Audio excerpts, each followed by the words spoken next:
Bienvenidos a una nueva serie de vídeos en la que recorreremos juntos uno de los países más fascinantes del sudeste asiático, Tailandia. Hay mil maneras de viajar por este inmenso país, y nuestro objetivo no es más que mostraros cómo lo hemos hecho, y quién sabe si en un futuro serviros de referencia para vuestro viaje. Si ya habéis estado, esperamos recordaros lo bonito que es Tailandia. En la primera serie de vídeos empezamos en la vibrante capital, Bangkok, explorando sus templos, el mercado flotante, el mercado de la vía de tren y Ayutthaya. Después nos dirigiremos al norte del país, Chiang Mai, donde visitaremos sus paisajes, montañas, mercados nocturnos y sus templos en las alturas del Doi Suthep. Y para finalizar, cogeremos un avión a Phuket para visitar Isla Panyee y su peculiar estilo de vida, las famosas Bon y Hong Island, entre otras, y recorrer de arriba abajo la preciosa isla de Koh Yao Yai, un paraíso aún medio virgen, aunque eso sí, nos meteremos en algún que otro berenjenal. Preparaos porque vienen muchas aventuras, ayudadnos suscribiéndose al canal, dándole a la campanita para estar atentos cada semana del nuevo vídeo y dando un buen like. Somos Eli y Sergio en Mochileros Astutos y ahora sí, ¡bienvenidos a Bangkok!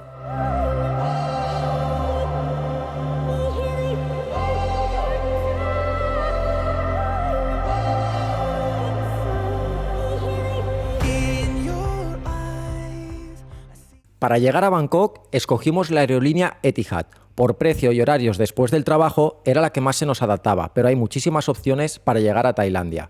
En nuestro caso, salimos a las 10 de la mañana del día 24 de agosto desde Madrid, haciendo una escala de 3 horas en Abu Dhabi y después otro vuelo de 7 horas a Bangkok, con la suerte de que en este último teníamos una fila de asientos para nosotros solos. Al llegar a Tailandia teníamos varias misiones. La primera, encontrar un hotel, ya que viajábamos sin reservas previas en ninguna de las noches en las próximas 2 semanas. Fue fácil, con la ayuda de Google Maps, para saber ubicaciones de cosas que queríamos ver y Jumbo Travel, la web que más usamos para reservar hoteles.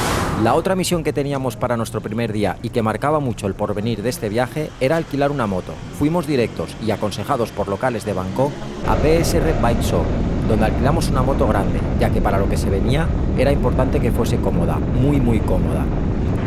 Esa misma tarde, y ya con hotel y moto conseguidos, nos fuimos a ver el atardecer a la zona del templo Wat Arun, famosa por sus atardeceres desde la orilla del río con el templo de fondo, para luego cenar, por primera vez en el viaje, comida callejera. Había que coger muchas fuerzas para lo que se venía al día siguiente. ¿Cómo está la comida callejera?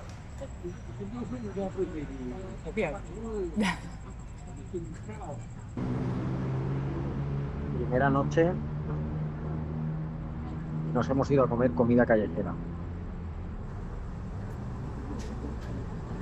Esta noche os decimos si todo ha ido bien o no. Hemos pedido 2 platos y nos han traído lo que les ha dado la gana. Buenos días. Buenos días, hoy tenemos una misión. Nos tenemos que ir a ver el mercado de las vías del tren, el mercado flotante y Ayutthaya, todo en el mismo día En un día y en moto. no hemos conseguido ver ningún vlog de los muchísimos que hay que lo hagan en moto. Sí que lo hemos visto en un coche, Sí. pero en moto no. Entonces nosotros, como ya visteis ayer, nos hemos alquilado una moto y ¿nos acompañas? Vamos a ver. Alquilar una moto en Tailandia es fácil. Todos hemos visto videoblogs en los que vemos a la gente alquilarse motos por las islas o incluso en Chiang Mai o Chiang Rai, opuestos a generalizar en casi toda Asia. Pero no es lo mismo en Bangkok ciudad. Nosotros íbamos muy mentalizados de que haríamos esta excursión tan larga por nuestra cuenta y en moto o coche, según saliese la previsión de tiempo. Aunque ya sabemos que en Tailandia y en época de lluvias la previsión importa poco. Nunca aconsejaremos a nadie alquilar una moto en Bangkok ciudad, y menos para hacer este tipo de ruta tan larga. En un día hicimos casi 350 kilómetros, entre el impredecible tráfico de Bangkok, aunque hemos de decir en su defensa que respetan a las motos muchísimo. Si aún así, como nosotros, te lanzas a hacer esta excursión en moto, permitidnos daros unos consejos. Que sea una moto grande y cómoda, donde quepa todo lo que vayas a llevar dentro del asiento para viajar más cómodo. A las afueras de Bangkok, utilizar siempre el carril central, ya que tanto por la izquierda como por la derecha salen y se incorporan coches continuamente. Lleva siempre impermeable, nunca sabes si te va a caer un chaparrón, y además lleva protector solar, ya que serán muchas horas expuesto, y por supuesto, un buen casco integral. Pero venga, Sergio, déjate de rollos y volvamos al viaje.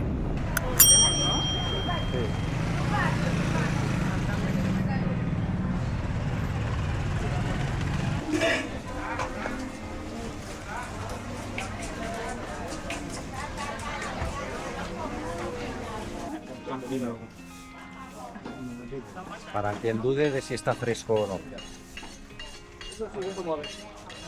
Padre, eso sí, aprender con los amigos.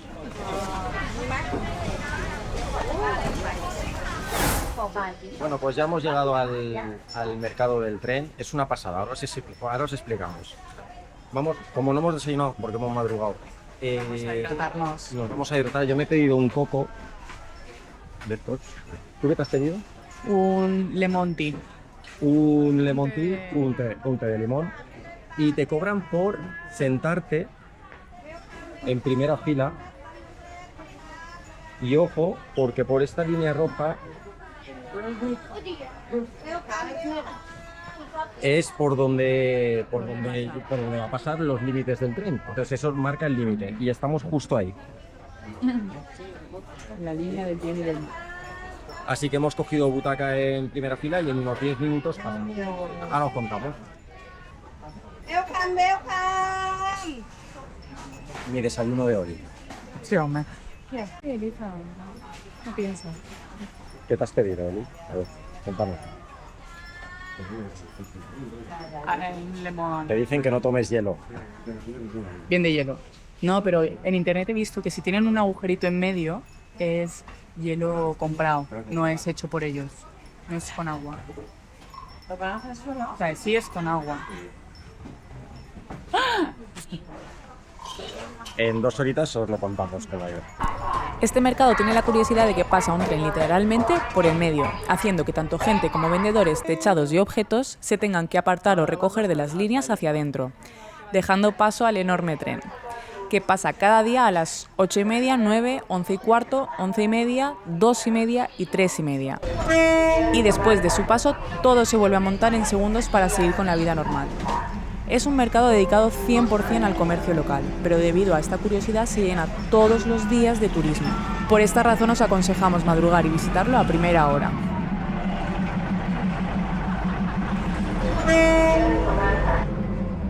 Tras visitar el mercado del tren, toca dirigirnos hacia el Floating Market, a unos 20 minutos en moto. Lo normal es combinar estas dos actividades para hacerlas el mismo día. Hay muchos mercados flotantes en Bangkok. Nosotros elegimos el de Dap Noen Saduak, el más popular, pero se puede visitar cualquiera de ellos para vivir esta experiencia. Y sin darme cuenta y nada más llegar, Eli ya se había hecho con una barquita. Hostia, ¿cómo se mueve esto? ¿Bien por ahí? One beer, no, thank you.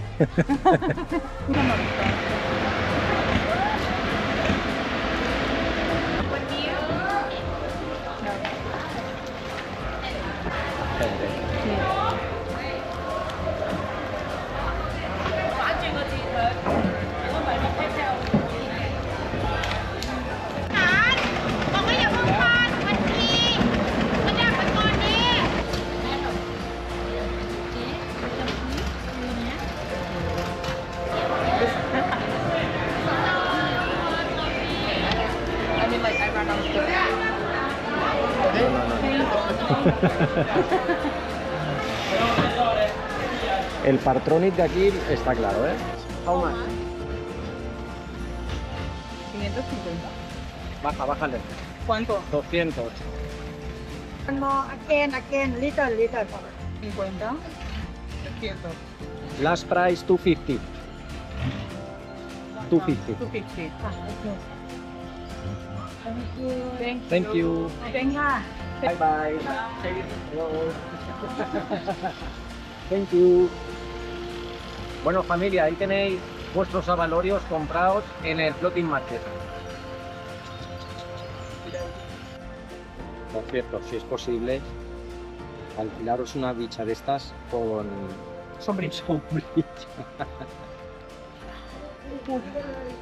Por favor. Van todos con sombrilla. Todos van con sombrillitas. Todos van con sombrillitas. Y nosotros al solecito. Al rico sol. Hemos cogido media hora, ¿eh? Ahora os explicamos por qué. O sea, que esto era bestialmente grande antes. Bueno, pues esto está cerrado porque nos ha dicho... Porque el COVID hizo mucho daño. Eli tenía antojo de sticky rice mango. Y aquí hemos cogido uno. ¿Esto qué es?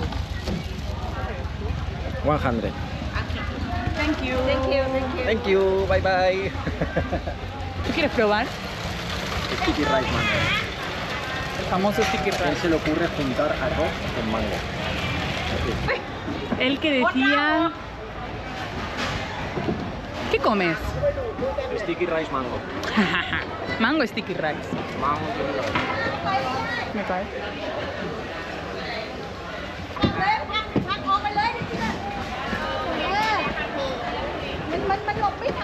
Vaya tráfico, madre.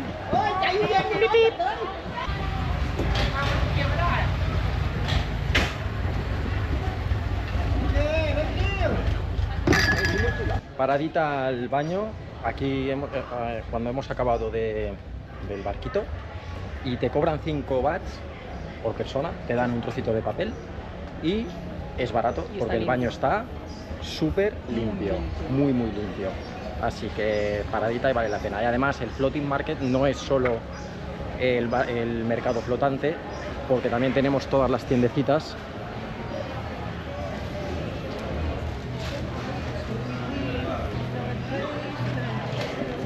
Así que se puede dar un paseíto también. Bueno, el floating market puedes elegir media hora o una hora. ¿Y de remo o de motor? Sí, la media hora son 500 bahts y la hora son 1000 bahts. Nosotros hemos tenido la suerte de que el barquito íbamos solos y hemos cogido media hora porque al final es dar una vuelta por ahí y te van llevando a los mercaditos estos que tienen y tú eliges si comprar o no comprar, si comer o no comer, si beber o no beber, y con media hora es más que suficiente con el calor que hace. Y puede ser que lo cojáis con sombrillitos. Sí, porque no hay muchas sombras y hace mucho calor. ¿Y dónde nos vamos ahora? Y ahora nos vamos a Ayutthaya, vamos a hacernos 172 kilómetros. Haremos una paradita. en moto, sí. Vamos allá.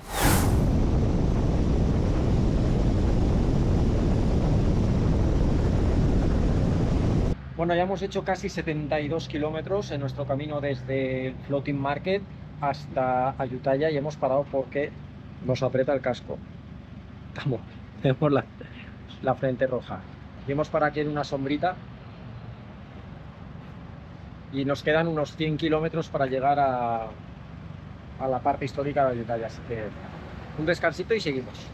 Al llegar a Ayutthaya estábamos cansados y hambrientos. El viaje ha sido largo y más yendo en moto, pero felices de haberlo hecho a nuestra manera. Paramos en el primer sitio que vimos a comer, y qué gran lugar. Parecía que sería un simple sitio más y la familia nos acogió como de los suyos desde el primer momento. Nos dejaron meter la moto en su parking privado y nos pusimos las botas comiendo buenísimo de calidad y de cantidad. Sin duda alguna, gran repostaje para coger fuerzas y visitar Ayutthaya. Bueno, pues aquí Indiana Anna Jones y yo ya estamos en Ayutthaya y hemos empezado por el Wat Mahadat, que es muy conocido por la cabeza, que ahora os vamos a enseñar, que está en las raíces de un árbol. La historia os la cuenta mi otro yo en la voz en off. Ayutthaya es una antigua ciudad ubicada a unos 80 kilómetros al norte de Bangkok. En su apogeo, Ayutthaya fue una de las ciudades más grandes y ricas del sudeste asiático, con una impresionante arquitectura que combinaba influencias tailandesas y birmanas. Hoy en día, Ayutthaya es un sitio arqueológico declarado Patrimonio de la Humanidad por la UNESCO, lleno de templos, estatuas de Buda y ruinas de antiguos palacios que muestran la grandeza pasada de la ciudad. Se puede visitar de varias maneras, en moto, en bici, en tuk-tuk, incluso caminando. Las entradas a los distintos templos y ruinas son gratuitas en su mayoría, y en los casos en los que no es gratuito, el precio ronda los 50 bahts, aproximadamente 1,5 €. Hay muchos lugares a visitar, y si vas con tiempo, puedes decidir quedarte incluso una noche para aprovecharlo mejor, aunque con 3 o 4 horas lo puedes ver todo o casi todo. Nosotros decidimos visitar el Wat Mahadat, que es famoso por la cabeza del Buda entre las raíces de un árbol, lugar para marcar sin duda con un check de visto si visitamos Ayutthaya. El segundo que visitamos fue el Buda reclinado de Ayutthaya, que se encuentra en el Wat Lokayesutaram. Para que os hagáis una idea del tamaño, mirar Eli al lado de sus pies. Es enorme. Uno de los templos menos visitados pero impresionantes de la ciudad. Esta estatua de Buda es una de las más grandes y destacadas de Ayutthaya, con una longitud de aproximadamente 37 metros y una altura de 8 metros. Bueno, el Buda tumbado de Ayutthaya parece muy sencillo y muy simple, pero a mí me ha gustado mucho más que el otro, que sí que había que pagar. Este es gratis, de hecho está en plena calle. En plena calle y se puede pasar. Y para mí merece mucho la pena, mucho la pena. Este es otro y este se llama Wat, lo tengo que leer, ¿vale? En Google Maps. Wat Wara Chetaram. Efectivamente, Sergio, pero déjame que continúe yo. Wat Wara Chetaram es un templo en ruinas ubicado en Ayutthaya. Fue construido durante el periodo del rey Naresuan en honor a su victoria sobre los birmanos. Su estructura principal es una gran chedí central, que marca el lugar donde el rey Naresuan incineró a su hermano tras su muerte en batalla. Aunque no es tan visitado como otros templos, ofrece una atmósfera tranquila y es un buen lugar para quienes buscan una experiencia más histórica y menos concurrida en Ayutthaya. Y aunque Ayutthaya y su historia nos está encantando, estamos cansados y mañana toca otro plan en Bangkok. Y estamos a más de 80 kilómetros. Además, este vídeo ya se está haciendo largo. Así que de aquí nos fuimos directos de vuelta al hotel, eligiendo la ruta más rápida. Estábamos molidos, pero este viaje no acaba aquí. En el siguiente capítulo visitamos los templos más famosos de Bangkok, como el Palacio Real o el Templo del Buda Reclinado, además de una de las calles más famosas de la ciudad, Rambutri, en la que, por ejemplo, te puedes comer un cocodrilo como si fuese un jamón serrano. Pero esto será en el siguiente capítulo. ¡Chao!